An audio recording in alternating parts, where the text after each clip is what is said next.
A lot of conservatives step up and talk about recouping bank executive pay for banks that have received bailouts. Sounds like a reasonable idea.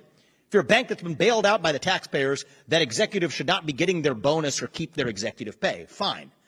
But there's a difference in the question of emphasis. If you're a national libertarian, you believe that the government should not be in the business of bailing out banks in the first place. That's where the real root cause is, not recouping the executive pay.